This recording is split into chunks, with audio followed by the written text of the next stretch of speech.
உடம்பெல்லாம் ரொம்ப வலிக்குது. புதுசாக நான் வாக்கிங் ஜாக்கிங் அதாவது உடற்பயிற்சி பண்ணுறேன், உடம்பு எடையை குறைக்கணும் அப்படின்னு சொல்லி கண்டிப்பாக உடம்பு வலிக்க தான் செய்யும். புதுசாக பண்ணுறவங்களுக்கு மட்டும் கிடையாதுங்க. இதுக்கு முன்னாடி நல்லா வார்ம் அப் பண்ணிக்கிட்டு பிளேயராக இருக்கவங்களே ஒரு பெரிய கேப் விட்டுட்டு திருப்பி ஸ்டார்ட் பண்ணால் உடம்பு வலிக்கும். ஏன்னா உடம்பு செட் ஆகணும்.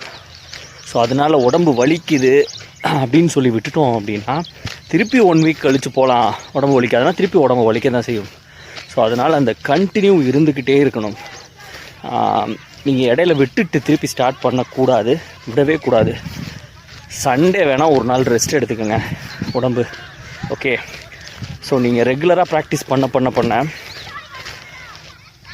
உங்களுக்கு அந்த வலி அப்படின்றது சுத்தமாக வராமலே போயிடும். நல்ல ஸ்வெட்டிங் ஆகும், உடம்புல இருந்து வேர்வை நிறையா வெளியில் போகும். ஸோ ரெகுலராக வார்ம் அப் பண்ணிக்கிட்டே இருங்க, விட்டுறாதீங்க.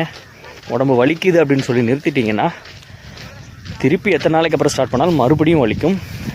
சிலருக்கு அலுப்பு காய்ச்சல் கூட வரும். அதுக்கெலாம் பயப்படாதீங்க, சரியாக போயிடும்.